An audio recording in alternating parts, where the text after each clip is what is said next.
اے سمیع سن ہماری التجا، تو ہی گنج بخش و دستگیر ہے۔ برزخی زندگی کو دنیاوی زندگی پر قیاس نہیں کیا جا سکتا، یا دنیاوی زندگی کو برزخی زندگی پر قیاس نہیں کیا جا سکتا۔ زندگی میں اگر کوئی اپنی عقل کی بنیاد پہ پرکھنا چاہے، تسلیم نہیں کرے گی عقل اس کی۔ کیوں؟ یہ قبر ہے، اس کے ساتھ ادھر بھی قبر ہے، ادھر بھی قبر ہے، ادھر بھی قبر ہے، 70 ہاتھ کیسے کھلے گی؟ ساتھ تو سینکڑوں مردے اور بھی دفن ہے۔ بھائی یہ محسوس کرنا اس دنیا کی زندگی میں ہے، اس زندگی کے حالات پر برزخ کی زندگی کو قیاس نہیں کیا جا سکتا۔ اب ماں کے پیٹ میں تھے، آپ کو کوئی شعور نہیں اس زندگی کا، اسی طرح برزخ کی ایک زندگی ہے۔ قبر کھل جائے، 70 ہاتھ کشادہ ہو جائے، روشن ہو جائے، جنت کی نعمتیں مل جائیں اور قبر سکیڑ دی جائے، آپ کہاں پر ہیں، میں کہاں پر ہوں، یہ سوال باقی رہے گا۔ یہ ہے اصل مستقبل۔ ہم اس ایسے شخص کے پاس پہنچے جو لیٹا ہوا تھا اور دوسرے آدمی کے پاس ایک پتھر تھا جو اچانک اس کے سر پہ مارتا اور اس کا سر ریزہ ریزہ ہو جاتا۔ آپ جھوٹ بول کر دنیا والوں کو تو مطمئن کر کے ہو سکتا ہے اپنی جان چھڑا لو، لیکن قیامت کی عدالت بڑی شدید ہے، وہاں آپ کا جھوٹ نہیں چلنا اور وہاں جھوٹ کی بنیاد پر آپ بچ نہیں سکتے۔ سن ہمارے مولا، سن ہمارے داتا، ہم فقیر تیرے، تو ہے شہنشاہ۔ السلام علیکم ورحمۃ اللہ وبرکاتہ۔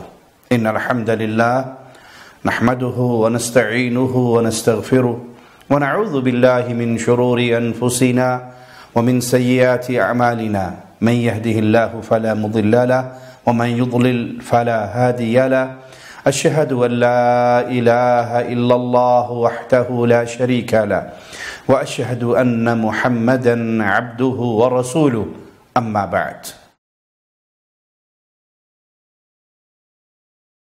اہل الحدیث، اہل سنت والجماعت وہ مبارک لوگ ہیں جو نبی کریم صلی اللہ علیہ وسلم کی احادیث پر ایمان لاتے ہیں، حدیث کو سمجھنے اور پرکھنے کے لیے اپنی عقل کو ہی ہر چیز نہیں سمجھتے کہ اگر عقل کے خلاف کوئی بات آئے تو صرف اس بنیاد پہ ٹھکرا دی جائے کہ یہ ہماری عقل میں نہیں آ رہی۔ یہ اہل بدعت کا طریقہ ہے۔ انسانی زندگی، اس کے کئی مراحل ہیں۔ انسان ماں کے پیٹ میں زندہ ہوتا ہے، لیکن دنیا کی زندگی سے بے خبر، اپنی زندگی سے بے خبر۔ وہ زندگی ہے لیکن اس کے اپنے تقاضے ہیں۔ ولادت کے بعد وفات تک کی زندگی، یہ انسانی زندگی کا ایک اور مرحلہ ہے۔ مرنے کے بعد انسان جب سو جاتا ہے، اس نیند کو بھی موت قرار دیا گیا ہے۔ اس میں روح اور جسم کا تعلق باقی رہتا ہے۔ سونے کی دعا رسول اللہ صلی اللہ علیہ وسلم نے جو ہمیں سکھائی، اللہم باسمک اموت و احیا، اللہ تیرے نام پہ مر رہا ہوں اور تو ہی مجھے زندہ کرے گا۔ یہ بھی ایک مرحلہ ہے۔ اسی طرح موت کے بعد قبر کے اندر یہ برزخ کی زندگی ہے۔ زندگی کے کسی مرحلے پر دوسرے مرحلے کو پیش نہیں کیا جا سکتا۔ برزخ کی یہ زندگی، اس کے اپنے تقاضے ہیں، اس کا اپنا انداز ہے۔ اس قبر کی زندگی جو حقیقت میں برزخی زندگی ہے، اس میں اللہ کی طرف سے انعامات بھی ملتے ہیں اور عذاب بھی انسان پاتے ہیں۔ برزخی زندگی کو دنیاوی زندگی پر قیاس نہیں کیا جا سکتا، یا دنیاوی زندگی کو برزخی زندگی پر قیاس نہیں کیا جا سکتا۔ قبر میں عذاب بھی برحق ہے اور اللہ کی طرف سے انعام بھی برحق ہے۔ قبر مٹی کا یہی ڈھیر ہے جو ہمیں نظر آتا ہے، جس میں میت کو دفنانے کے بعد ہم اس کے لیے مغفرت کی اور ثابت قدمی کی دعا کرتے ہیں۔ زندگی کا ایک مرحلہ وہ اس قبر سے اٹھنے، قیامت کے قائم ہونے پر، حساب و کتاب اور اس سے فراغت پر، ہمیشہ کی جنت یا ہمیشہ کی جہنم، وہ بھی ایک ہمیشہ کی زندگی ہے۔ اہل ایمان پیارے نبی صلی اللہ علیہ وسلم کی احادیث وہ زندگی کے کسی مرحلے کے متعلق ہوں اس پر ایمان لاتے ہیں، کیونکہ ہم امت ہیں غیب پر ایمان لانے والی۔ ہم نے آقا علیہ الصلوۃ والسلام سے سنا اور اپنا سر جھکا دیا، وہ زندگی کا کوئی مسئلہ کیوں نہ ہو۔ اور اس میں سب سے بہترین فہم ہمارے سامنے وہ رسول اللہ صلی اللہ علیہ وسلم کے صحابہ کا فہم ہے۔ ابو بکر صدیق رضی اللہ عنہ وارضاہ نے جب یہ سنا کہ رسول اللہ صلی اللہ علیہ وسلم نے فرمایا میں مسجد حرام سے بیت المقدس میں گیا، تو انہوں نے اپنی عقل کی بنیاد پر فیصلے نہیں کیے، یہ سنتے ہی تسلیم کر لیا۔ پیارے نبی صلی اللہ علیہ وسلم کے صحابہ کا یہ فہم ہمیں درس دیتا ہے کہ جب صحیح حدیث ہم تک پہنچ جائے تو اس پر ایمان لے کر آئیں۔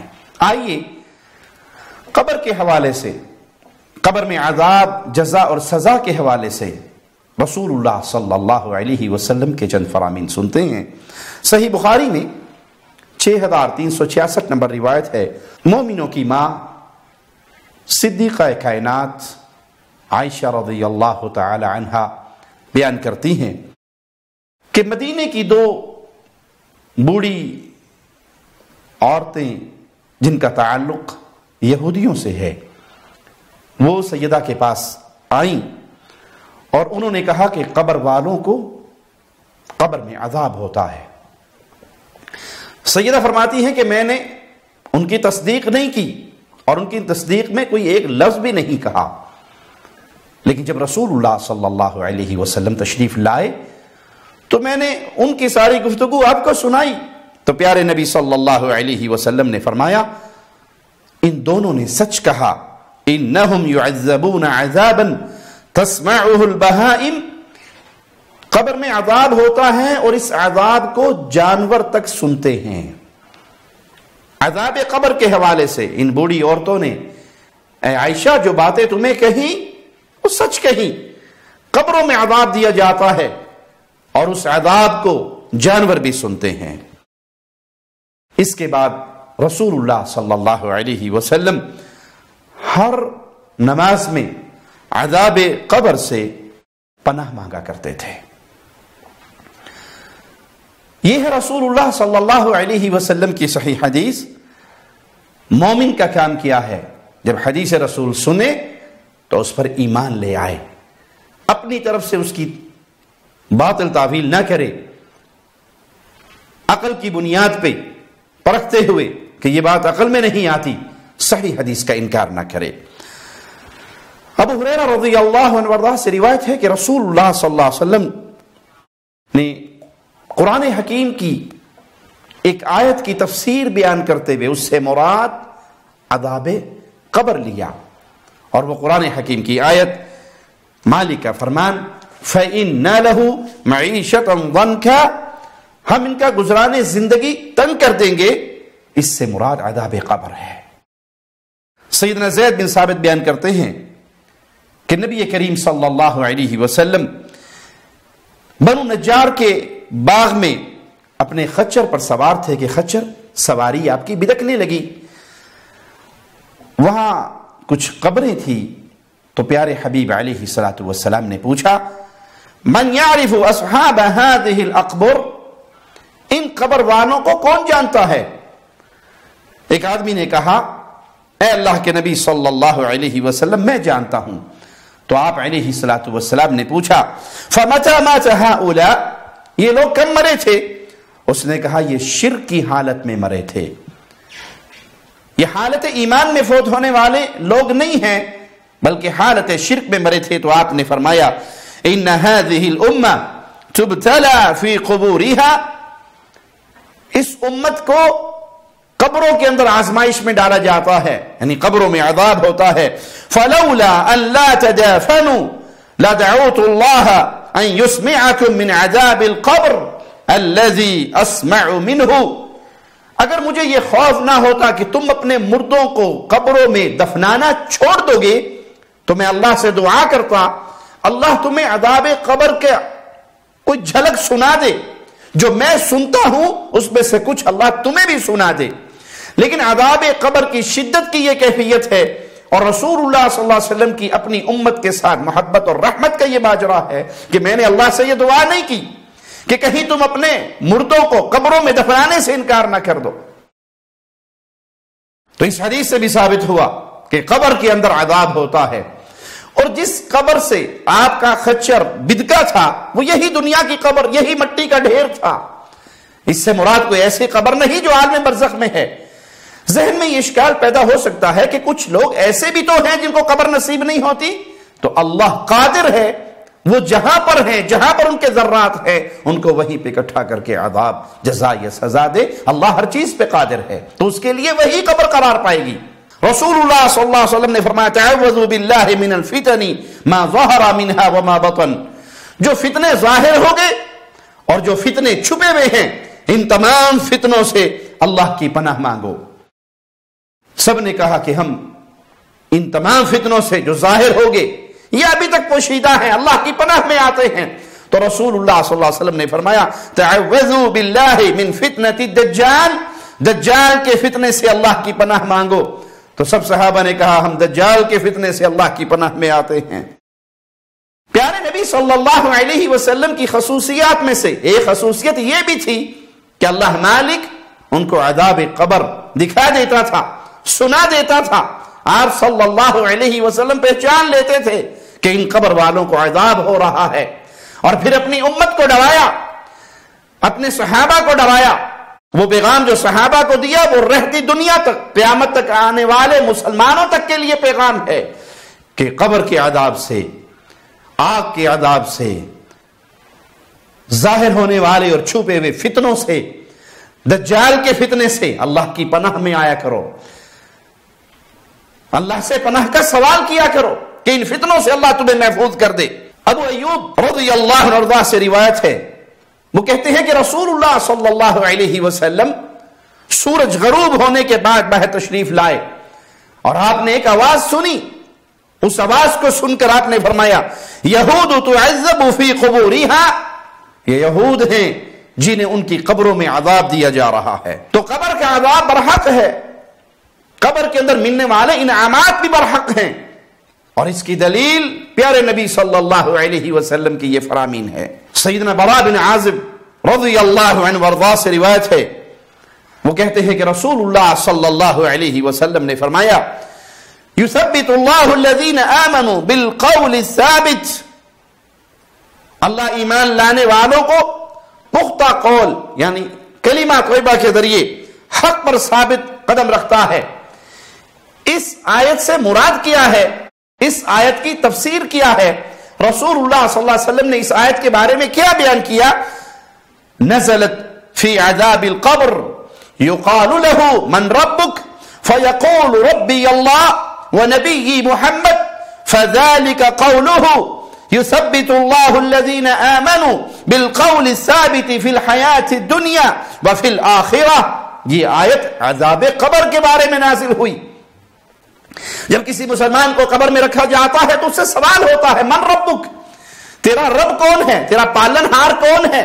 وہ جواب میں کہتا ہے اللہ میرا رب ہے، محمد صلی اللہ علیہ وسلم میرے نبی ہیں. یہی وہ قرآن حکیم کی آیت کا مصداق ہے کہ اللہ اہل ایمان کو ثابت قدمی عطا فرماتا ہے. قبر میں جب اس سے سوال جواب ہوتے ہیں تو اللہ اہل ایمان کو ثابت قدم رکھتا ہے. سیدنا ابو ہریرہ رضی اللہ عنہ وارضاہ فرماتے ہیں کہ پیارے نبی صلی اللہ علیہ وسلم نے فرمایا اذا قبل المیت او قال احدکم اتاہ ملکان اسودان ازرقان، تم میں سے کسی کی میت کو جب قبر میں رکھا جاتا ہے تو اس کے پاس سیاہ دو فرشتے، جن فرشتوں کی کیفیت کیا ہے، سیاہ رنگ والے نیلی آنکھوں والے دو فرشتے آتے ہیں. یقال لأحدہما المنکر والآخر النکیر. ایک فرشتے کو منکر کہا جاتا ہے، دوسرے کو نکیر کہا جاتا ہے. فیقولان ما کنت تقول فی هذا الرجل. ایک فرشتہ سوال کرتا ہے کہ تم اس شخص کے بارے میں کیا کہتے ہو؟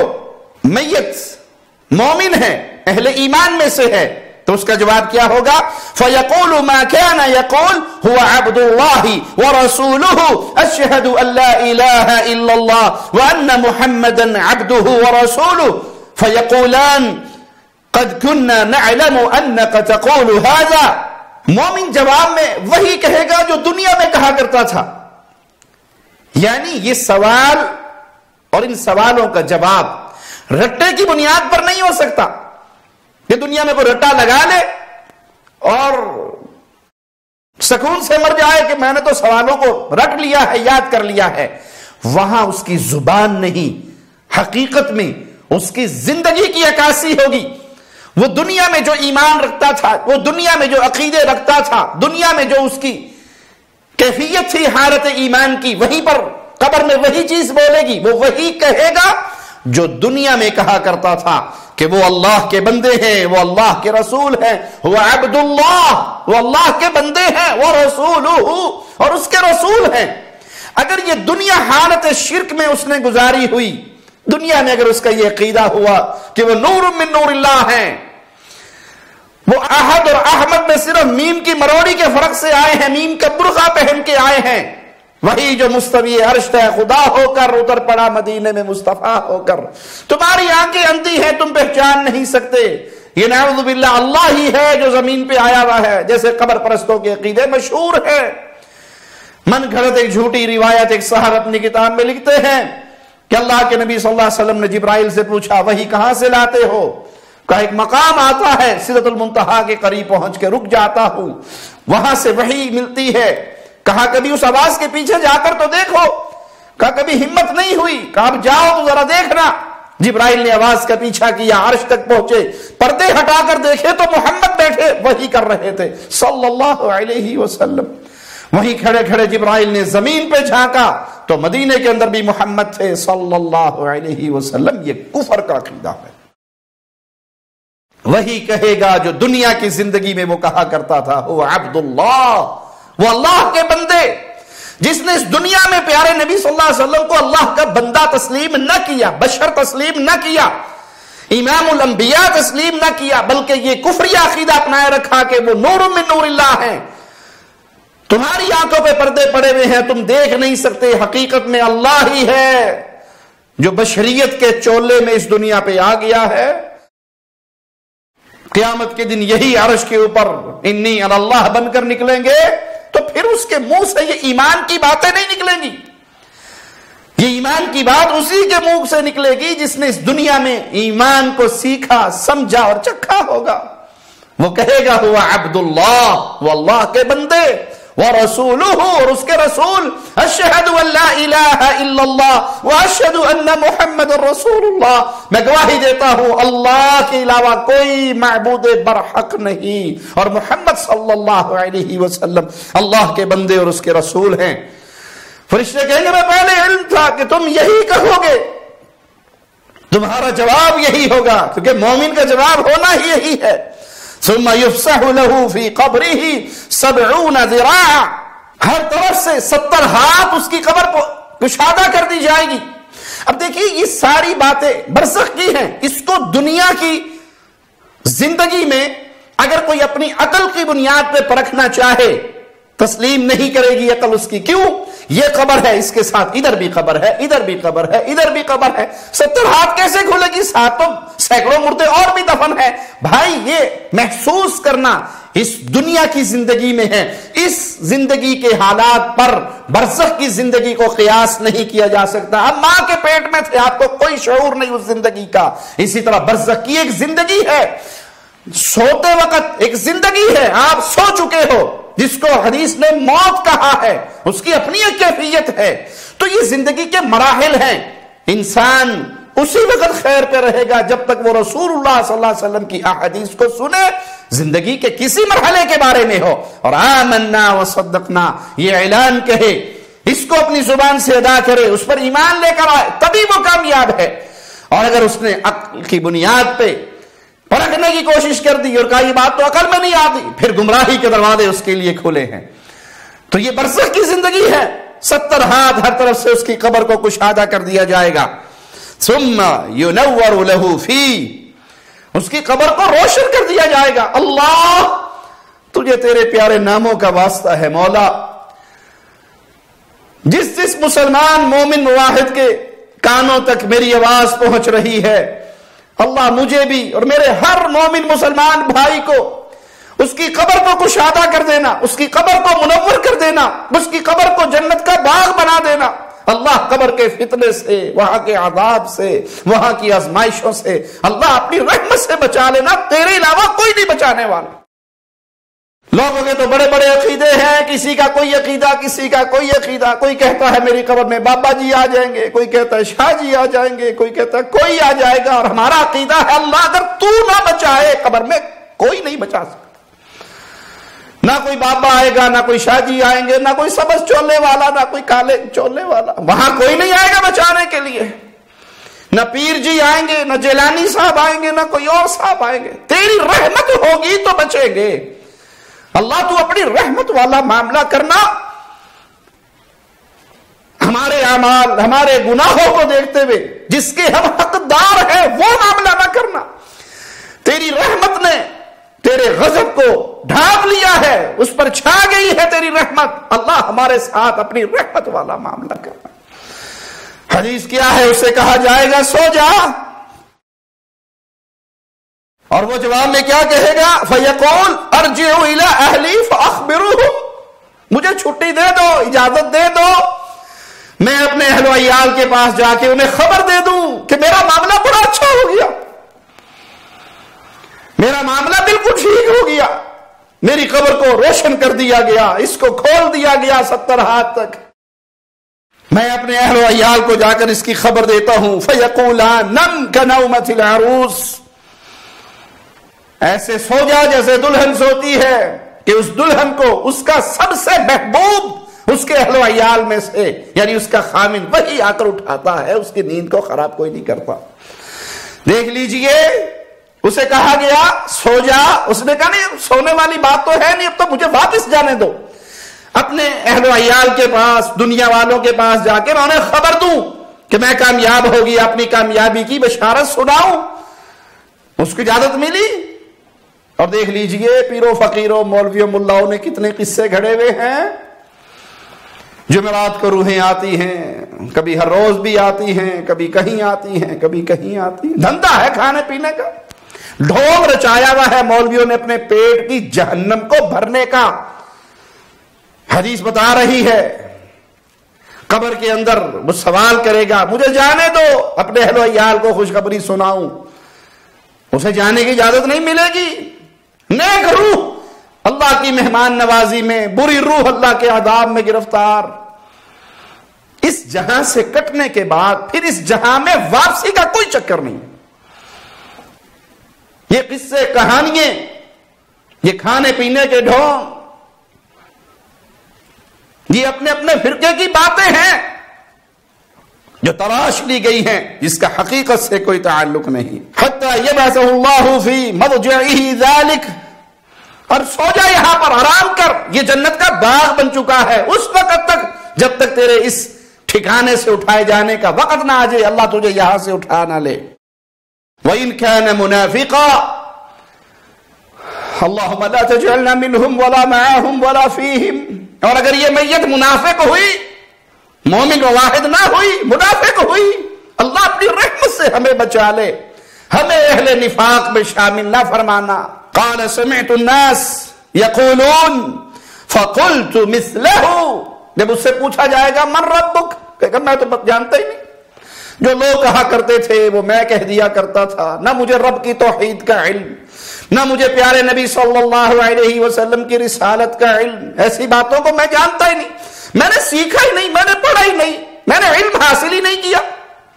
لوگوں کے پیچھے آنکھیں بند کر کے چلتا رہا. جو لوگ کہہ دیتے میں بھی کہہ دیا کرتا تھا, لا ادری فیقولان قد كنا نعلم انك تقول ذلك, ہم جانتے ہیں تیرا یہی جواب ہونا تھا, تو نے یہی کہنا تھا. پھر زمین کو حکم دیا جائے گا سکڑ جا. مومن کی قبر کو حکم ہوا تھا کشادہ ہو جا, اور منافق کی قبر کو حکم دیا جائے گا سکڑ جا.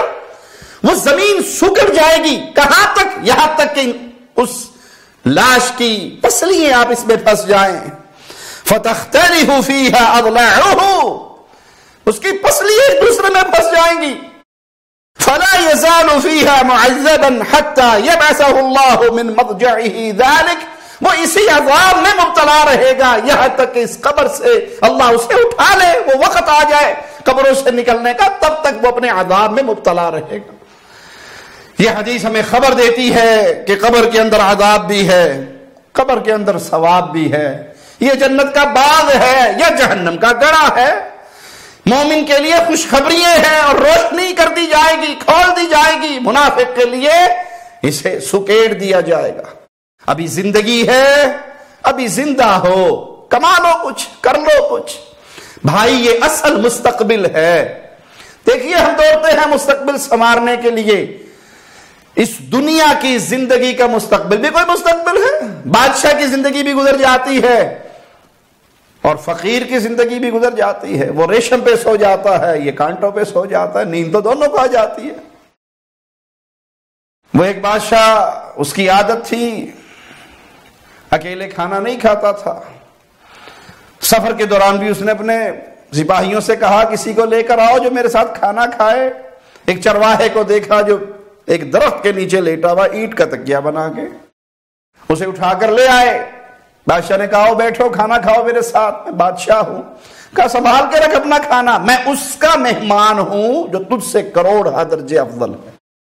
کہا میرے سامنے تو کسی اور کو افضل کہہ رہا ہے, گستاخی کر رہا ہے. کہا نہیں, میں روزے دار ہوں, میں اللہ کا مہمان ہوں.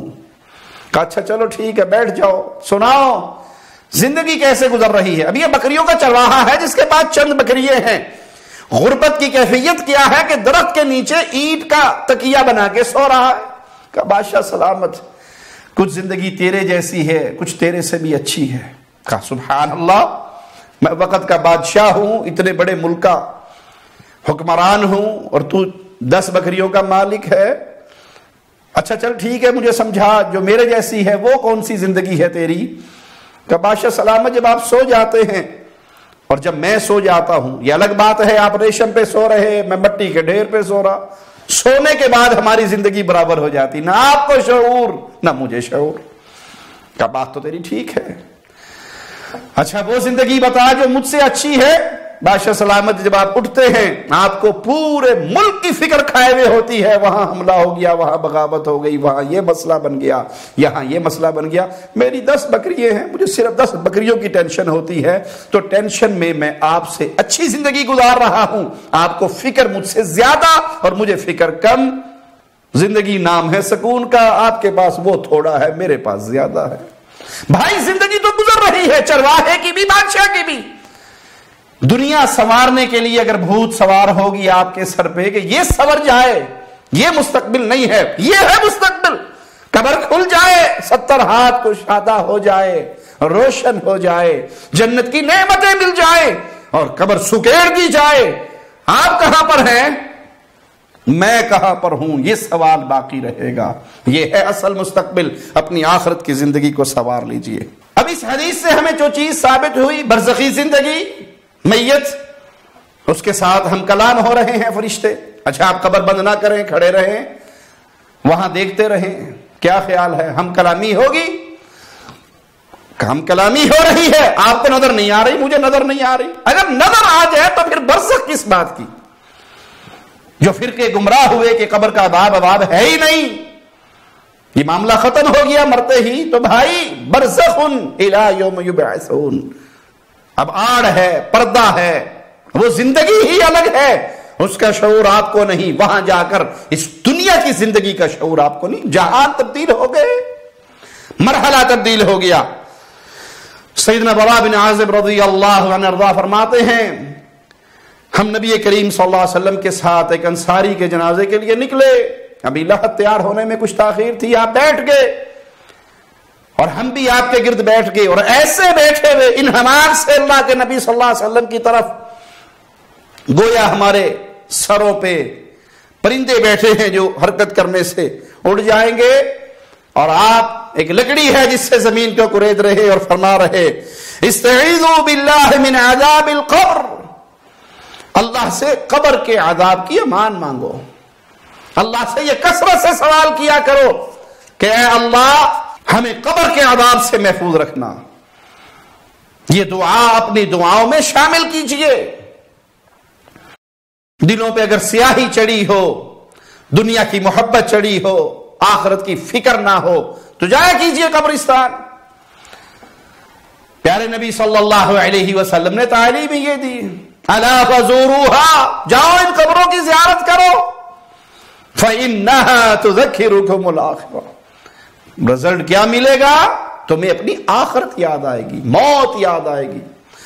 دنیا کی جتنی مرضی نعمتوں میں آپ سانس لے رہے ہو، اس قبر کے صندوق کو اگر آپ دیکھ کر وہاں پر کھڑے ہوں گے، ساری لذتیں ٹوٹ جائیں گی، ساری لذتیں آپ سے منہ موڑ لیں گی۔ آپ کو یہ زندگی اپنے سامنے نظر آئے گی کہ ایک دن آنا ہے، میں نے اس گڑھے کے اندر گرنا ہے، یہ گڑھا میرے اور آپ کے عملوں کا صندوق ہے۔ یہ ایسی منزل ہے کہ یہاں پر سب نے پہنچنا ہے، اس سے بچ نہیں کوئی سکتا۔ تو پیارے بھائی اس کی تیاری کیجئے۔ ایک روایت میں ہے کہ آپ علیہ الصلوۃ والسلام نے فرمایا وَإِنَّهُ لَيَسْمَعُ خَفْقَ نِعَالِهِمْ إِذَا وَلَّوْا مُدْبِرِينَ حِينَ يُقَالُ لَهُ يَا هَذَا مَنْ رَبُّكَ وَمَا دِينُكَ وَمَنْ نَبِيُّكَ، جب لوگ واپس جاتے ہیں میت جانے والوں کے پاؤں کی آہٹ سنتی ہے۔ جب لوگ واپس لوٹتے ہیں تو میت پاؤں کی آہٹ سنتی ہے جو اس کو چھوڑ کر جا رہے ہوتے ہیں، جبکہ اس سے پوچھا جا رہا ہوتا ہے تیرا رب کون، تیرا دین کیا ہے، تیرے نبی کون ہے۔ اپنے بچوں کی یہ تربیت کریں، ان کو یہ سوالات یاد کروائیں، ان کی زندگی کا مقصد انہیں بتائیں۔ رات کو سلاتے وقت آپ یہ تو کہہ دیتے ہو بیٹا جلدی سو جا، صبح سکول جانا ہے، ان کا ذہن، ان کا مائنڈ یہ نہ بنائیں کہ زندگی کا مقصد سکولوں میں جائیں اور کچھ پڑھ لکھ کے ڈاکٹر انجینئر کچھ نہ کچھ بن جائیں تاکہ نوکری اچھی لگ جائے، مکان ہو، گاڑی ہو، بیوی ہو، شادی ہو جائے، زندگی کا سسٹم چل پڑے۔ اس بچے کو رات کو سلاتے کہ بیٹا جلدی سو، صبح فجر کی نماز جماعت سے پڑھنی ہے۔ جس نے فجر جماعت سے پڑھ لی وہ اللہ کی حفاظت میں آ گیا، اور اللہ اکبر من کل شیء، اللہ تو سب سے بڑا ہے۔ جس کو اللہ کی طرف سے امان مل جائے اس کا کوئی کیا بگاڑ لے گا۔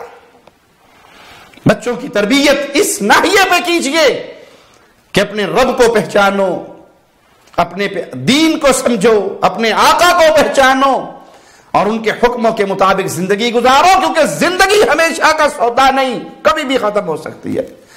یہ غبارہ ہے، کبھی بھی گیس نکل سکتی ہے، یہ پانی کا بلبلہ ہے، کبھی بھی پھٹ سکتا ہے۔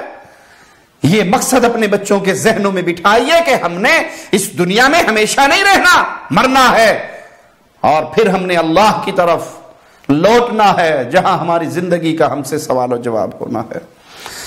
آپ نے فرمایا وَيَأْتِيهِ مَلَكَانِ فَيُجْلِسَانِهِ فَيَقُولَانِ لَهُ، دو فرشتے آئیں گے، اسے اٹھا کر بٹھا دیں گے اور اس سے کہیں گے من ربک، فَيَقُولُ رَبِّيَ اللَّهُ، تیرا رب کون، تیرا پالنہار کون، تیرا غریب نواز، بندہ نواز، بندہ پرور، غوث اعظم، مشکل کشا، حاجت روا، سجدوں کے لائق جس کو تو نے جانا، رکوع کے لائق جس کو تو نے جانا، جس کو خالق مالک رازق کہا، جس کی تو دنیا میں عبادت کرتا رہا، من ربک، تیرا رب کون ہے۔ یہ سوال یاد کر لیجئے، زندگی اس سوال کے گرد گھمائیے، آپ نے کس کو رب مانا ہے، آپ کس کو سجدے کرتے ہیں، قبروں کو، ڈھیریوں کو، آپ کس کو مشکل کشا سمجھتے ہیں جو مر کے مٹی میں دفن ہو گئے، آپ کس کو حاجت روا کہتے ہیں؟ جو اپنی مشکلیں ٹلوانے کے لیے مریدوں کے چندوں پہ گزارا کرتے ہیں، جن کے مرنے پر راز کھلتے ہیں، یہ اتنے کھربوں کے مالک تھے، ان کے اکاؤنٹ میں اتنے ارب ڈالر تھے، اتنے لاکھ یورو تھے، اتنے کروڑ روپے تھے، جنہوں نے کسی غریب کو 1 روپیہ نہیں دیا. اور یہ سارے پیسے کہاں سے آئے؟ یہ خاندانی لینڈ لارڈ ہیں؟ نہیں، یہ مریدوں کے چندوں پہ پلنے والے جو اپنے خزانوں کا منہ آپ کے چندوں سے بھرے، وہ آپ کو کیا دیں گے؟ وہ تو آپ کی طرح منگتے انسان ہیں. یہ مشکل کشا نہیں ہے، یہ حاجت روا نہیں ہے، یہ بگڑی بنانے والے نہیں ہیں، یہ فقیر ہیں، یہ منگتے ہیں، یہ کلاش ہے، یہ بھوکے ہیں. جب تک اللہ ان کو نہ کھلائے یہ بھوکے ہیں. زمین و آسمان کے خزانوں کا مالک اللہ ہے. جو چاہے کر گزرے اللہ کے علاوہ کوئی کچھ نہیں کر سکتا. یہ پچھلے دنوں ایک جاہل نے ایک بینک مینیجر کو قتل کر دیا، اور اس کی کہانی جب کھلی تو کیا پتا لگا کہ اس کا پیر آیا تھا بینک میں، جس نے ماسک نہیں پہنا ہوا تھا. اس کو سمجھایا، اس نے کہا جی پیر صاحب ہیں، بڑے کرنی بھرنی دھرنی والے ہیں. اس نے کہا پیر شیر کیا ہوتے ہیں، تمہارے جیسا انسان ہے. اس نے کہا نہیں جی، ان پیروں کے اختیار میں بہت کچھ ہوتا ہے. اس بینک مینیجر نے کہہ دیا کہ اختیار تو سارا اللہ کا ہے، نبی ہو یا ولی ہو، نیک بزرگ ہو یا اللہ کے انبیاء ہو، یہ سب کے سب اللہ کے محتاج ہے، اللہ کسی کا محتاج نہیں. سارے اختیارات اللہ کے پاس ہے. اللہ چاہے ان کی سن لے، ان کو عطا کر دے، اور اللہ چاہے ان کی نہ سنے. خود رسول اللہ صلی اللہ علیہ وسلم کا فرمان بڑا واضح 2 ٹوک. میں نے اللہ سے دعا کی میری امت کو انتشار و افتراق میں نہ ڈالنا، یہ فرقہ اور گروپ اور ٹکڑوں میں نہ بٹے. نہیں قبول ہوئی. رسول اللہ صلی اللہ علیہ وسلم نے کفار کے لیے بد دعائیں کی. قرآن حکیم میں آیات نازل ہوگی لیس لک من الامر شیء. اے نبی صلی اللہ علیہ وسلم، آپ کا اختیار نہیں ہے، میں چاہے انہیں عذاب دے دوں، چاہے انہیں معاف کر دوں. انہوں نے ظلم کیا ہے. وہ اللہ ہے، چاہے اپنے نبی کی دعا کو قبول کرے اور چاہے نہ کرے، چاہے اپنے نبی کو عطا کرے چاہے نہ کرے. مختار کل، ہر چیز کا کنٹرولر وہ صرف اللہ ہے، باقی سارے اس کے در کے سوالی. دیکھ لیجئے، آپ نے بارہا پڑھا ہوگا، سنا ہوگا، بدر کے میدان میں رسول اللہ صلی اللہ علیہ وسلم نے اپنا سر مبارک سجدے میں رکھا، دعائیں کی، اور اتنی آہوزاری سے دعائیں کی کہ یہاں تک جملے کہہ دیے اے اللہ، یہ جو میرا گروہ ہے جن کو میں آج لے کر آیا ہوں اپنے صحابہ کی جماعت کو، اگر یہ آج شہید ہو گئے، قتل ہو گئے تیرے واسطے میں، پھر قیامت تک تیرا نام لیوا کوئی نہیں پیدا ہوگا. یہ میری کمائی ہے زندگی کی. تو کیا مطلب ہوا؟ مختار کل کون ہوا؟ رسول اللہ صلی اللہ علیہ وسلم. یا اللہ، نبی مختار کل ہوتے تو پھر یہ دعائیں کرنے کی کیا ضرورت تھی؟ آپ کے تو اپنے اختیار میں سب کچھ.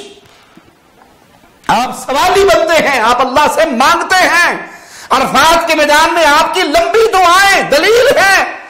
عطا کرنے والا وہ ہے، مختار کل وہ ہے، جو چاہے فیصلے کرے وہ ہے. اپنے چچا کی وفات پہ غمگین ہو گئے، قرآن حکیم کی آیات نازل ہوئی انک لا تہدی من احببت ولکن اللہ یہدی من یشاء. آپ جس کو چاہے ہدایت دے دے، یہ آپ کا اختیار ہی نہیں ہے. اللہ جس کو چاہے ہدایت دے. موت کے اختیار بھی اللہ کے پاس، جس کو جب چاہے موت دے، جس کو جب تک چاہے زندہ رکھے.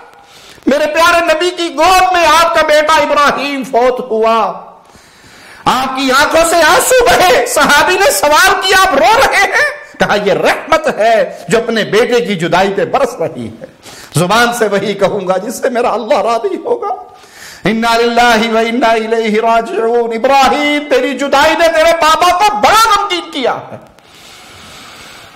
چچا حمزہ کی شہادت پہ میرے نبی بڑے غمگین ہوئے، لیکن اختیار آپ کے پاس اگر ہوتا چچا کو شہید ہونے دیتے. ابراہیم کو فوت ہونے دیتے؟ مختار کل صرف اللہ ہے۔ اس ظالم نے اٹھا اور گولیاں چلا دی اور کہا جی میں نے گستاخ رسول کو مارا ہے۔ یہ جاہلوں کے ٹولے کے رکن ہیں ایسے لوگ، ان کا مذہب بھی جہالت کے اوپر ہے، علم سے کورا، دین سے کورے، اسی کو محبت سمجھتے ہیں۔ یہ فیصلہ کرنا کون گستاخ ہے؟ حاکم وقت کی ذمہ داری ہے، قاضی کی ذمہ داری ہے۔ اس پر حد لاگو ہوگی، کس کی ذمہ داری ہے؟ حکومت وقت کی۔ اگر حکومت وقت اپنی ذمہ داری ادا نہ کرے، اس کا سوال قیامت کے دن اس سے ہونا ہے۔ آج ذاتی دشمنیوں کو، ذاتی لڑائیوں کو انجام دیا جاتا ہے اور پیارے نبی صلی اللہ علیہ وسلم کی مبارک ذات کو ڈھال بنا لیا جاتا ہے۔ کوئی اپنی کسی سے دشمنی نکال رہا ہے اور تہمت لگا رہا ہے گستاخ رسول ہے۔ اللہ کے لیے عقل کا ماجرا اپنائیے، عقل کے ناخن لیجئے، ہوش میں آئے، معاشرے کو کہاں لے کر جا رہے ہیں؟ آپ کا یہ طریقہ اس معاشرے کو برباد کر کے رکھ دے گا۔ اسلام کی یہ تعلیم نہیں ہے، اسلام کا یہ درس نہیں ہے۔ وَيَأْتِيهِ مَلَكَانِ فَيُجْلِسَانِهِ فَيَقُولَانِ لَهُ مَنْ رَبُّكَ فَيَقُولُ رَبِّيَ اللَّهُ فَيَقُولَانِ لَهُ مَا دِينُكَ فَيَقُولُ دِينِيَ الْإِسْلَامُ۔ اس کے بعد دو فرشتے آئیں گے جو اسے اٹھا کر بٹھائیں گے اور اسے کہیں گے من ربک، تیرا رب کون ہے؟ تو وہ کہے گا میرا رب اللہ ہے۔ فَيَقُولَانِ لَهُ ما هذا الرجل الذي بعث فيكم قال فيقول هو رسول الله صلى الله عليه وسلم فيقولان وما يدريك فيقول قرأت كتاب الله فآمنت به وصدقت۔ وہ اس سے سوال کریں گے کہ جو شخص تم میں رسول بنا کر بھیجے گئے ان کے بارے میں تم کیا کہتے ہو؟ وہ کہے گا ہوا رسول اللہ صلی اللہ علیہ وسلم، وہ اللہ کے رسول ہیں۔ وہ پوچھیں گے تمہیں اس بات کی خبر کیسے ہوئی؟ تو وہ جواب میں کہے گا کہ میں نے قرآن پڑھا تھا، میں ایمان لے کر آیا اور میں نے ان کی تصدیق کی۔ تو وہاں سوال ہوگا رسول اللہ صلی اللہ علیہ وسلم کی رسالت کا۔ جہاں اللہ کی ربوبیت کا سوال ہوگا وہاں رسول کریم صلی اللہ علیہ وسلم کی رسالت کا سوال ہوگا، اور بندہ کہے گا میں نے کتاب پڑھی، میں اس پر ایمان لایا، میں نے اس کی تصدیق کی، مجھے یہ علم کتاب و سنت سے ملا۔ اور یہی وہ قول ہے، یہی وہ ماجرا ہے جس کا ذکر جو قرآن حکیم کی اس آیت کا مصداق بنتا ہے۔ فَذَلِكَ قَوْلُ اللَّهِ تَعَالَى يثبت الله الذين آمنوا بالقول الثابت في الحياة الدنيا وفي الآخرة۔ اس آیت کا یہی مصداق ہے کہ اللہ ثابت قدمی عطا فرماتا ہے اہل ایمان کو عقیدہ توحید کی بنیاد پر، اسی کلمہ طیبہ کی بنیاد پر۔ یہی گواہی اہل ایمان کے منہ سے نکلے گی اور وہ ثابت قدم رہیں گے اس سوال و جواب پر۔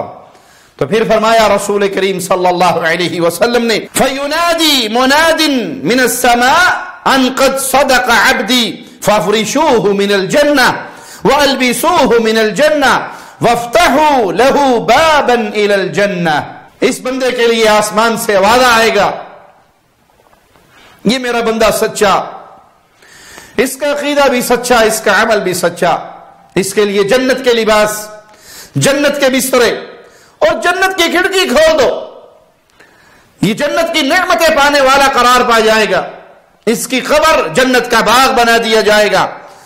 فَيَأْتِيهِ مِن رَوْحِهَا وَطِيبِهَا، جنت کی طرف سے وہاں کی ہوائیں اور وہاں کی خوشبوئیں وہ اس تک پہنچیں گی۔ یہ ہے اصل کامیابی، یہ ہے اصل کامرانی، یہ ہے خوش نصیب انسان کا حال۔ وَيُفْتَحُ لَهُ فِيهَا مَدَّ بَصَرِهِ، اور اس کی قبر کو کھول دیا جائے گا، کشادہ کر دیا جائے گا جہاں تک اس کی نظر پہنچے گی۔ وَإِنَّ الْكَافِرَ، اگر معاملہ کافر کا، مشرک کا ہوا جو اس قبر میں پہنچا ہے، اس کے حال کی کیفیت بھی رسول اللہ صلی اللہ علیہ وسلم نے بیان کی۔ وَتُعَادُ رُوحُهُ فِي جَسَدِهِ وَيَأْتِيهِ مَلَكَانِ فَيُجْلِسَانِهِ فَيَقُولَانِ لَهُ مَنْ رَبُّكَ. کافر کی روح بھی اس کے جسم میں لوٹائی جائے گی. معاملہ برزخ کا ہے، کیفیت کا ہمیں علم نہیں، کیفیت کا ہمیں شعور نہیں دیا گیا. ایمان لاتے ہیں کتاب و سنت کے دلائل پر، عقل کی بنیاد پہ اس کا انکار نہیں کرتے. اس کے پاس فرشتے آئیں گے، اٹھا کر بٹھا دیا جائے گا اسے، اور اس سے وہ سوال کریں گے تیرا رب کون ہے؟ فَيَقُولْ ہاں لا ادری، تو کہے گا ہاں میں تو نہیں جانتا. فَيَقُولَانِ لَهُ مَا دِينُكَ فَيَقُولْ ہاں لا ادری، تیرا دین کیا ہے، کس دین پہ چلتا تھا؟ وہ جواب میں کہے گا ہاں مجھے نہیں معلوم، میں نہیں جانتا. فَيَقُولَانِ مَا هَذَا الرَّجُلُ الَّذِي بُعِثَ فِيكُمْ، جو تمہارے درمیان رسول بنا کر بھیجے، ان کے بارے میں تم کیا کہتے ہو؟ فَيَقُولُ ہاں لا ادری. فَيُنَادِي مُنَادٍ مِّنَ السَّمَاءِ أَن كَذَبَ فَافْرِشُوهُ مِنَ النَّارِ وَأَلْبِسُوهُ مِنَ النَّارِ وَافْتَحُوا لَهُ بَابًا إِلَى النَّارِ. آسمان سے آواز آئے گا یہ بندہ جھوٹا ہے، اس کے نیچے بستر کی جگہ پر جہنم کی آگ، اس کا لباس جہنم سے، اور اس کے لیے جہنم کا دروازہ بھی کھول دو. اس کی قبر جہنم کا گڑھا بنا دی جائے گی، اور وہاں کا عذاب اسے پہنچے گا. فَيَأْتِيهِ مِنْ حَرِّهَا وَسَمُومِهَا وَيُضَيِّقُ عَلَيْهِ قَبْرُهُ حَتَّى تَخْتَلِفَ فِيهِ أَضْلَاعُهَا. جہنم کی گرمی، جہنم کے دھواں وہ اس کی قبر میں آئے گا، اور اس کی قبر اسے بھیج لے گی یہاں تک کہ اس کی ہڈیاں آپس میں ایک دوسرے سے مل جائیں گی. تو پیارے بھائی یہ معاملہ برزخ کا ہے جس کا ہمیں علم دیا گیا اور اس پر ایمان لانا واجب ہے. کیفیت کا ہمیں علم نہیں دیا گیا، ہمیں شعور نہیں ہے اس زندگی کا، کیونکہ وہ مرحلہ ہی الگ ہے. زندگی کے اپنے اپنے مراحل ہیں. یہ مرحلہ بھی ایک زندگی کا ہے، یہ بھی ایک برزخ کی زندگی ہے جس کا ہمیں آج کی دنیا میں رہتے ہوئے شعور نہیں ہو سکتا. اہل ایمان کا تقاضا، اہل ایمان کا طریقہ کار یہ ہے کہ وہ جب رسول اللہ صلی اللہ علیہ وسلم کی احادیث سنتے ہیں جس پر ایسی زندگی کا ذکر ہو، ایسے واقعات کا ذکر ہو جو ہمارے اس دنیا میں رہتے ہوئے علم اور شعور میں نہیں آ سکتے، وہ صحیح حدیث سے ثابت ہو جائے تو مسلمان ایمان لے کر آتا ہے، اس کی تصدیق کرتا ہے. یہ قبر کا عذاب برحق ہے. کیوں برحق ہے؟ کہ اس کی خبر رسول اللہ صلی اللہ علیہ وسلم نے دی، اور رسول اللہ صلی اللہ علیہ وسلم جو خبر دیتے ہیں وہ اللہ کی طرف سے وحی کی بنیاد پہ ہوتی ہے. حدیث میں مزید وضاحت ہے اس عذاب کی. ثم يقيض له اعمى ابكم معه مرزبة من حديد لو ضرب بها جبل لصار ترابا. اس کے اوپر ایک اندھا اور گونگا فرشتہ مقرر کر دیا جاتا ہے جس کے پاس بھاری گرز ہے، اور وہ ایسے قوت والا ہے اگر اس گرز کو پہاڑ پہ مارے تو پہاڑ ریت کا ڈھیر بن جائے. فَيَضْرِبُهُ بِهَا ضَرْبَةً يَسْمَعُهَا مَا بَيْنَ الْمَشْرِقِ وَالْمَغْرِبِ إِلَّا الثَّقَلَيْنِ فَيَصِيرُ تُرَابًا. وہ اس کو چوٹ مارتا ہے، اور ایسی چوٹ مارتا ہے جس کی آواز جن اور انس کے علاوہ ساری مشرق و مغرب کے درمیان کی مخلوق سنتی ہے، اور وہ پھر مٹی اور ریزہ ریزہ ہو جاتا ہے. ثم تعاد فیہ الروح، پھر اس میں روح لوٹائی جاتی ہے. یہ برزخی عذاب کی کیفیت ہے، یہ قبر کے عذاب کی کیفیت ہے. اس حدیث میں تردید ہے ان لوگوں کی جو عذاب قبر کے انکاری ہیں عقل کی بنیاد پہ، کہ ان کی یہ باتیں، احادیث کا یہ مفہوم ان کی عقل میں نہیں آتا، اور وہ عقل پرستی کرتے ہوئے احادیث کا انکار کر دیتے ہیں. اور اس حدیث میں ان کا بھی رد ہے جو یہ کہتے ہیں کہ ہر قبر میں رسول اللہ صلی اللہ علیہ وسلم پیش ہوں گے. حالانکہ یہ وضاحت ہے کہ پوچھا جائے گا جو تمہارے درمیان مبعوث کیے گئے ان کے بارے میں تم کیا کہتے ہو. ہر قبر میں اللہ کے نبی صلی اللہ علیہ وسلم کا پہنچنا کسی صحیح حدیث سے ثابت نہیں ہے، کیونکہ تصدیق کرنے والا کیا کہہ رہا ہے؟ میں نے اللہ کی کتاب کو پڑھا، مجھے یہ خبر وہاں سے ملی، کتاب و سنت کے دلائل سے ملی، جس کی میں نے تصدیق کی اور میں ان پر ایمان لے کر آیا. تو دین اسلام کے مسائل کو وحی کی بنیاد پہ لیا جاتا ہے، عقل کی بنیاد پہ نہیں لیا جاتا کہ جو بظاہر کسی کی عقل کے خلاف ہو تو اسے ٹھکرا دیا جائے۔ سیدنا عبداللہ ابن عمر رضی اللہ عنہما سے روایت ہے کہ رسول اللہ صلی اللہ علیہ وسلم نے فرمایا ان احدکم اذا مات عرض علیہ مقعده بالغداۃ والعشی، جب تم میں سے کوئی فوت ہو جاتا ہے تو اس کو اس کی قبر میں اس کا آخرت کا ٹھکانہ صبح شام دکھایا جاتا ہے۔ ان کان من اہل الجنہ فمن اہل الجنہ، اگر تو وہ جنتی ہے تو وہ اہل جنت کا ٹھکانہ دیکھتا ہے، اسے دکھایا جاتا ہے۔ وَإِن كَانَ مِنْ أَهْلِ النَّارِ فَمِنْ أَهْلِ النَّارِ، اور اگر وہ جہنمی ہے، اہل نار میں سے ہے، اللہم لا تجعلنا منہم ولا معاہم ولا فیہم، اللہ اپنی رحمت سے ہمیں محفوظ فرما لے اور اہل نار میں ہمارا شمار نہ کرے۔ تو وہ اہل نار میں سے ہے، اس کا ٹھکانہ وہی اہل نار کا ہے۔ فَيُقَالُ هَذَا مَقْعَدُكَ حَتَّى يَبْعَثَكَ اللَّهُ إِلَيْهِ يَوْمَ الْقِيَامَةِ، تو اسے کہا جاتا ہے یہی تیرا مقام ہے، لیکن قیامت کے دن اس وقت ملے گا جب تجھے اللہ اٹھائے گا، پھر تجھے یہ مقام دیا جائے گا۔ تو جنتی کو جنت دکھائی جائے گی، جس کو دیکھ کر وہ خوش ہوگا، اس کی خوبصورتی کو، اس کے مقام کو، اس کے مرتبے کو دیکھ کر اللہ کا شکر ادا کرے گا اور سکون پائے گا۔ ہاں، جس کو جہنم کا ٹھکانہ دکھایا گیا، اس کے حسرت میں، اس کے عذاب میں، اس کی مایوسی میں، اس کے غم اور دکھ میں اور اضافہ ہوگا۔ تو یہ برزخی زندگی کے بارے میں رسول اللہ صلی اللہ علیہ وسلم کی احادیث ایمان تقاضا کرتا ہے۔ جیسے ہم آپ کی باقی احادیث کو سن کر اس پر ایمان لاتے ہیں، تو ان احادیث کو سن کر بھی اس پر ایمان لے کر آئیں۔ رسول اللہ صلی اللہ علیہ وسلم بکثرت صحابہ سے فرمایا کرتے تھے هل رأى احد منكم من رؤيا، تم میں سے کسی نے کوئی خواب دیکھا ہے؟ تو صحابہ اگر خواب بیان کرتے، آپ اس کی تعبیر کرتے، صحابہ سے آپ کثرت سے یہ سوال کیا کرتے تھے۔ اور آپ صلی اللہ علیہ وسلم نے ایک صبح فرمایا انه اتاني ليلة آتيان، رات آنے والے دو آئے، یعنی اللہ کے دو فرشتے، وہ رسول اللہ صلی اللہ علیہ وسلم کے پاس آئے، انہوں نے مجھے اٹھایا اور مجھے کہا چلو، میں ان کے ساتھ چل دیا۔ ہم اس ایسے شخص کے پاس پہنچے جو لیٹا ہوا تھا، اور دوسرے آدمی کے پاس ایک پتھر تھا جو اچانک اس کے سر پہ مارتا اور اس کا سر ریزہ ریزہ ہو جاتا، اور پتھر لوٹتا ہوا دور گرتا، وہ دوبارہ اٹھا کر لاتا اور پھر اس کے سر پہ مارتا اور پھر اس کا سر ریزہ ریزہ ہو جاتا۔ میں نے کہا سبحان اللہ، اس کا کیا ماجرا ہے؟ تو انہوں نے کہا اور آگے چلیے۔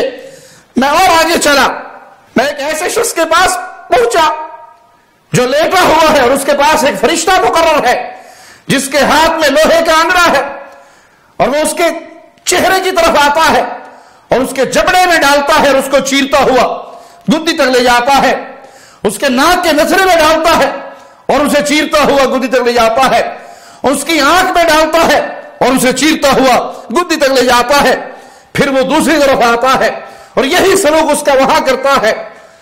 میں نے کہا سبحان اللہ، اس شخص کا کیا گناہ ہے؟ انہوں نے کہا اور آگے چلیے۔ میں اور آگے چلا اور ایک ایسی جگہ پر پہنچا جہاں ایک تنور کی طرح کی جگہ ہے جس کے اندر مرد اور عورت ہے اور وہ سب کے سب برہنہ ہیں، آگ کا شعلہ ان کے نیچے جلتا ہے، وہ آگ کے عذاب کے اندر اس میں مبتلا ہے۔ میں نے کہا سبحان اللہ، ان کا کیا ماجرا ہے؟ تو مجھے کہنے والے نے کہا اور آگے چلیے۔ تو ہم ایک ایسی نہر پر پہنچے، وہ نہر خون کی طرح سرخ ہے اور اس کے اندر ایک شخص ہوتے تیر رہا ہے، وہ نہر خون کی طرح سرخ ہے اور ایک شخص اس میں تیر رہا ہے۔ نہر کے کنارے ایک آدمی بیٹھا ہے جس کے پاس بہت سے پتھر ہیں، وہ تیرنے والا جو ہی کنارے کی طرف آتا ہے یہ اس کے منہ میں پتھر مارتا ہے اور وہ منہ کھولتا ہے، پتھر اس کے منہ میں لگتے ہیں جو اس کو اور پیچھے دھکیل دیتے ہیں۔ میں نے کہا یہ کون ہے؟ اس کا کیا گناہ ہے؟ اس کا کیا ماجرا ہے؟ مجھے کہا اور آگے چلے۔ میں اور آگے چلتا ہوں، ایک جگہ پر پہنچا جہاں انتہائی بدصورت آدمی ہے. تم نے کتنے ہی بدصورت کو دیکھا ہو، وہ اس سے بھی زیادہ بدصورت. اس کے پاس آگ جل رہی ہے اور اسے اور تیز سے تیز کرتا جا رہا ہے اور اس کی طرف اس کے گرد دوڑ رہا ہے. میں نے پوچھا یہ کیا ماجرا ہے؟ انہوں نے کہا آگے چلیے. ہم آگے چلے تو ایک باغ میں پہنچے جو بڑا خوبصورت ہے، سرسبز و شاداب ہے، موسم بہار کے سارے پھول اس میں کھلے ہوئے ہیں. اس باغ کے درمیان ایک کافی لمبے قد کا ایک آدمی ہے، اتنا لمبا قد کہ اس کے سر کو دیکھنا مشکل ہے، گویا وہ آسمان سے باتیں کر رہا ہے. اس آدمی کے ارد گرد بہت سارے بچے ہیں، میں نے اتنے بچے کبھی نہیں دیکھے. میں نے ان سے پوچھا یہ آدمی کون ہے اور ان بچوں کی حقیقت کیا ہے؟ انہوں نے کہا آگے چلیے. ہم اور آگے چلے اور ایک عظیم الشان باغ میں پہنچے. میں نے اتنا بڑا اور اتنا خوبصورت باغ کبھی نہیں دیکھا. ان دونوں نے کہا اس پر چڑھیے. میں اس پہ چڑھ گیا. جب ہم اس پر چڑھے تو ایک شہر دکھائی دیا جس کی ایک اینٹ سونے کی اور ایک اینٹ چاندی کی. ہم اس شہر کے دروازے پر آئے، اسے کھلوایا، وہ ہمارے لیے کھول دیا گیا. ہم اس میں داخل ہوئے تو ہمارا استقبال کیا گیا. ہمارا استقبال ایسے لوگوں نے کیا جن کے جسم کا آدھا حصہ انتہائی خوبصورت اور دوسرا آدھا حصہ انتہائی بدصورت. آپ نے فرمایا کہ ان دونوں ساتھیوں نے ان لوگوں سے کہا اس نہر میں کود جاؤ. وہ سب نہر میں کود گئے. جو نہر بڑی خوبصورت صاف شفاف پانی اس میں بہ رہا، اور جب وہ ہمارے پاس آئے تو ان کی وہ بدصورتی ختم ہو چکی تھی، اب وہ نہایت خوبصورت تھے. ان دونوں نے مجھے کہا یہ جنت ہے اور یہ آپ کی منزل ہے. جب میری نظر اوپر اٹھی تو سفید بادل کی طرح مجھے ایک محل نظر آیا. انہوں نے مجھے کہا اس جگہ آپ کا مقام ہے. میں نے ان سے کہا اللہ تمہیں برکت دے، مجھے چھوڑ دو تاکہ میں اپنے محل میں چلا جاؤں. انہوں نے کہا اس وقت آپ اس میں نہیں جا سکتے لیکن آئندہ آپ اس میں ضرور جائیں گے. میں نے ان سے کہا آج رات تو بہت عجیب ماجرا دیکھا ہے، بہت عجیب چیزیں دیکھی ہیں، ان کی حقیقت مجھے بتاؤ، ان کی حقیقت کیا ہے؟ انہوں نے مجھ سے کہا ہم ابھی آپ سے بیان کرتے ہیں. پہلا آدمی جس کے پاس آپ گئے اور اس کا سر پتھر سے کچلا جا رہا تھا، یہ وہ شخص ہے جو قرآن سیکھتا پھر اسے چھوڑ دیتا اور فرض نماز پڑھے بغیر سو جاتا. فرض نماز پڑھے بغیر سو جانا، نماز کے وقت پہ سو جانا، یہ اس کے عذاب کی کیفیت ہے. اللہ سب سے پہلے کہنے والے کو پھر ہر سننے والے مسلمان بھائی کو غور کی فکر کی توفیق عطا فرمائے.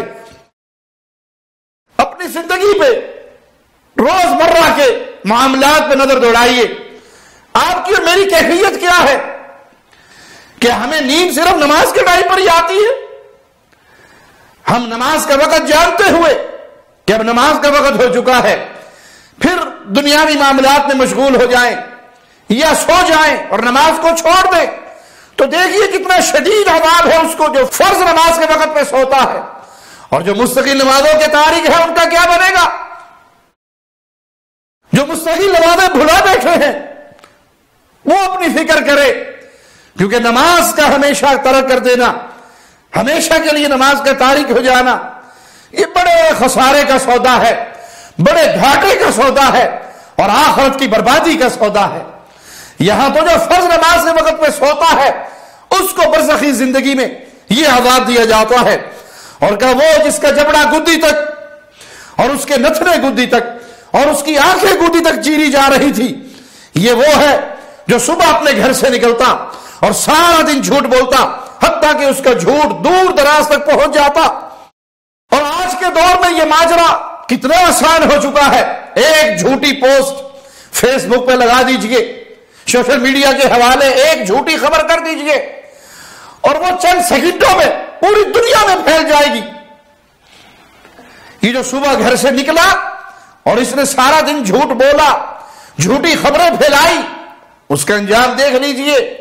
اور جو جھوٹی خبریں پھیلاتے ہیں، جھوٹ کی بنیاد پہ لوگوں کو قتل کرتے ہیں، ذاتی مقاصد کے لیے جھوٹ بول کر کسی کو بدنام کرتے ہیں، یہ دنیا کی زندگی سدا نہیں رہنی، ایک دن ختم ہو جانی ہے. آپ جھوٹ بول کر دنیا والوں کو تو مطمئن کر کے ہو سکتا ہے اپنی جان چھڑا لو، لیکن قیامت کی عدالت بڑی شدید ہے. وہاں آپ کا جھوٹ نہیں چلنا، اور وہاں جھوٹ کی بنیاد پر آپ بچ نہیں سکتے۔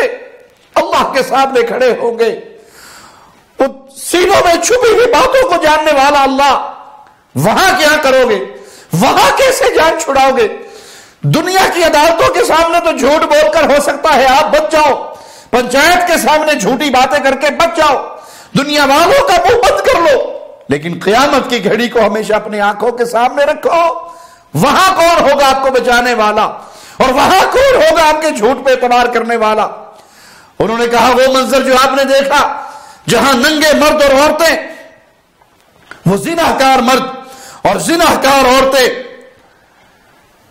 یہ زانیوں کی سزا، یہ زنا کی سزا، ایک تندور کے اندر آگ میں جلنا، یہ بڑی شدید سزا ہے۔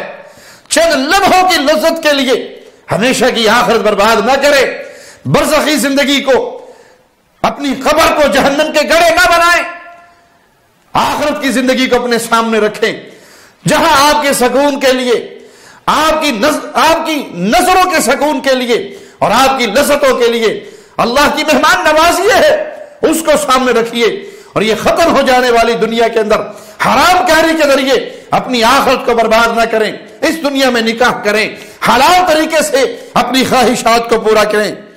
اور جس آدمی کے پاس آئے جو خونی نہر میں تیر رہا تھا اور اس کے منہ میں پتھر مارے جا رہے تھے، یہ سود خور تھا۔ آج اچھے بھلے لوگ جو دین کی سمجھ بوجھ رکھتے ہیں، وہ دنیاوی مفادات کے حصول کے لیے اس سود کو بڑا آسان لے چکے ہو۔ جی کاروبار نہیں چلتے اگر سود نہ لیں، ہماری زمینیں نہیں آباد ہوتی اگر سود نہ لیں، مکان نہیں بنتے، گاڑیاں نہیں آتی۔ ارے بھائی یہ دنیا کی بڑی مختصر زندگی، اس زندگی کو اگر غربت سے بھی گزار لو گے تو آخرت کا جہان آپ کے لیے بڑا حسین ہوگا۔ لیکن اگر اللہ کی دشمنی کی بنیاد پہ یہ زندگی گزاری کہ سود خور اللہ کا دشمن ہے، برزخی زندگی بھی برباد ہو گئی، آخرت کی زندگی بھی برباد ہو گئی۔ کہ جب انسان اللہ کی دشمنی پہ اتر آئے، جس کو اللہ اپنا دشمن قرار دے اور اس کو کہے کہ یہ اللہ سے اور اس کے رسول سے جنگ کے مترادف ہے، تو کیا لذت رہی دنیا کی 4 دن کی زندگی میں؟ اس لیے اللہ سے ڈریے، حلال راستے سے اپنی خواہشات پوری کرے، حرام راستے کو نہ اپنائیں۔ کہا وہ جو بدصورت شخص جو آگ کو بھڑکا رہا تھا اور اس کے گرد دوڑ رہا تھا، وہ جہنم کا داروغہ، اللہ کا مقرر کردہ فرشتہ، اور وہ باغ میں لمبے قد والے سیدنا ابراہیم علیہ السلام اور ان کے ارد گرد جو بچے تھے، وہ فطرت پہ پیدا ہونے والے اور فطرت اسلام پر فوت ہو جانے والے۔ یعنی بچہ فطرت پہ پیدا ہوتا ہے، ہر بچہ بھلے وہ یہودی کے گھر پیدا ہو، عیسائی کے گھر پیدا ہو، پیدا ہونے والا فطرت اسلام پہ پیدا ہوتا ہے، اور اگر وہ بلوغت سے پہلے فوت ہو گیا اسی فطرت پہ فوت ہوا، کیونکہ اس کے ماں باپ ہیں جو اسے یہودی اور عیسائی بناتے ہیں۔ پیدا ہونے والا ہر بچہ فطرت اسلام پہ پیدا ہوتا ہے۔ اس پہ کچھ صحابہ نے سوال کیا اللہ کے نبی صلی اللہ علیہ وسلم، کیا مشرکین کے بچے بھی ان میں شامل ہیں؟ تو آپ نے فرمایا وَأَوْلَادُ الْمُشْرِكِينَ وَأَمَّا الْقَوْمُ الَّذِينَ كَانُوا شَطْرًا مِّنْهُمْ حَسَنٌ وَشَطْرًا مِّنْهُمْ قَبِيحٌ فَإِنَّهُمْ قَوْمٌ خَلَطُوا عَمَلًا صَالِحًا وَآخَرَ سَيِّئًا تَجَاوَزَ اللَّهُ عَنْهُمْ۔ ہاں مشرکین کے بچے بھی اس میں شامل ہیں۔ اب رہے وہ لوگ جن کا آدھا جسم خوبصورت تھا اور آدھا بدصورت تھا، تو یہ وہ لوگ تھے جنہوں نے نیکیاں بھی کی، لیکن نیکیوں کے ساتھ ساتھ انہوں نے برے عمل بھی کیے۔ اللہ نے ان سے درگزر فرمایا اور ان کے گناہوں کو معاف کر دیا۔ وہ اس جنت کی نہر میں غوطے کھا کر نہا کر ان کا سارا جسم خوبصورت ہو گیا، اللہ کی طرف سے معافی ان کو مل گئی۔ اس حدیث میں بظاہر عذاب قبر کا ذکر تو نہیں، لیکن یہ سارے مناظر جو بیان ہوئے یہ عالم برزخ کے ہیں، جس سے معلوم ہوتا ہے کہ برزخ کا عذاب برحق ہے۔ ان احادیث کو سنیے اور ایمان لائیے، اپنے عقیدہ کی اصلاح کیجیے کہ یہ عقیدہ عقل پرستی کا وہ انسان کو ہلاکت کی طرف لے کر جاتا ہے۔ ہم قوم ہی وہ ہیں جو ایمان لاتے ہیں غیب کی باتوں پر۔ پیارے نبی صلی اللہ علیہ وسلم سے جب کوئی حدیث صحیح سند سے ثابت ہو جائے، آپ کی صحیح حدیث ہم تک پہنچ جائے، اس پر ایمان لانے میں عافیت ہے. عقل کی بنیاد پہ انہیں ٹھکرا دینا اہل بدعت کا طریقہ ہے، اہل ایمان کا طریقہ نہیں. صحیح بخاری میں حدیث نمبر 6052 عبداللہ ابن عباس رضی اللہ عنہما بیان کرتے ہیں کہ رسول اللہ صلی اللہ علیہ وسلم 2 قبروں کے پاس سے گزرے تو آپ علیہ الصلوۃ والسلام نے فرمایا اما انہما لیعذبان، ان دونوں کو عذاب ہو رہا ہے، وما یعذبان فی کبیر، اور ان کو عذاب بظاہر کسی بڑے گناہ کی وجہ سے نہیں. اما احدہما فکان یمشی بالنمیمہ واما الاخر فکان لا یستتر من بولہ، ایک کو عذاب ہو رہا ہے اس وجہ سے وہ چغلی کرتا پھرتا تھا لوگوں کے درمیان، اور دوسرا اپنے پیشاب کے چھینٹوں سے نہیں بچتا تھا. اپنے پیشاب کے چھینٹوں سے نہ بچنا یہ بھی سبب ہے قبر کے اندر عذاب میں مبتلا ہونے کا، اور لوگوں کے درمیان چغلیاں کرنا یہ بھی سبب ہے کہ قبر کے اندر انسان کو عذاب ہو. آپ نے کھجور کی ایک شاخ منگائی اور اس کو 2 ٹکڑے کر کے ایک قبر پہ لگا دیا اور کہا اللہ سے امید ہے کہ جب تک یہ ہری رہیں گی اللہ ان کے عذاب میں تخفیف فرما دے گا. ان گناہوں سے اپنے دامن کو بچائیے، ان گناہوں کو ہلکا نہ سمجھیے. یہ چغل خوری کرنا، یہ پیشاب کے چھینٹوں سے نہ بچنا یہ معمولی معاملہ نہیں، بلکہ حدیث میں صراحت ہو گئی کہ یہ قبر کے عذاب کا سبب بنتے ہیں. آئیے پیارے نبی صلی اللہ علیہ وسلم کے ایک اور فرمان سنتے ہیں، ان اکثر عذاب القبر فی البول، قبر کا عذاب اکثر لوگوں کو پیشاب کے چھینٹوں سے نہ بچنے کی وجہ سے ہوگا. بعض لوگ احتیاط نہیں کرتے، طہارت نہیں کرتے، ویسے ہی اٹھ جاتے ہیں. تو اللہ کے لیے ان اسباب کو اختیار کیجئے، ان گناہوں سے اپنے دامن کو بچائیے جو گناہ برزخی زندگی میں کسی عذاب کا سبب بنے.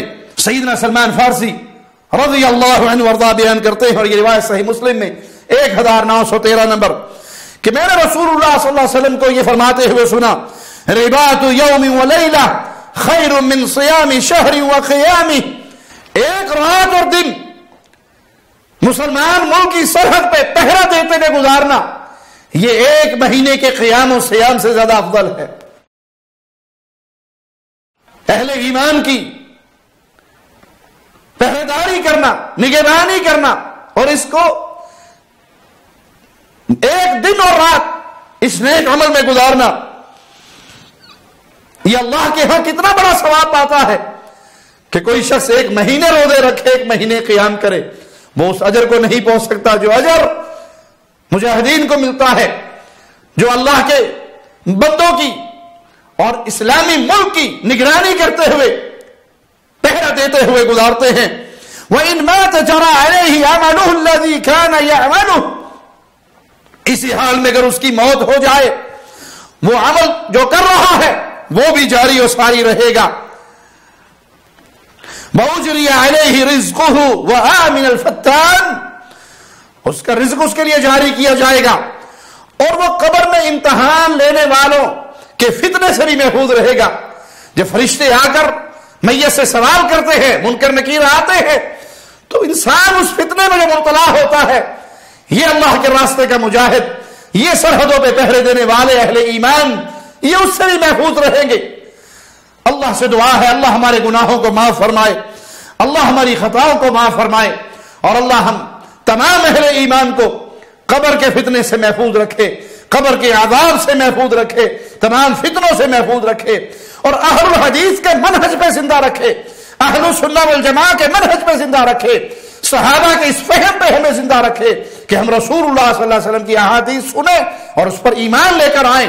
یہی کشتی نوح ہے، یہی نجات کا سفینہ ہے فتنوں کے دور میں کہ ہم رسول اللہ صلی اللہ علیہ وسلم کی احادیث پہ ایمان لے کر آئیں اور ان احادیث کی روشنی میں اپنی زندگی کے سارے معاملات کو سنواریں.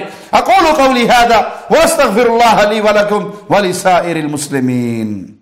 شب گریزاں ہوگی آخر جلوائے خورشید سے، یہ چمن معمور ہوگا نغمائے توحید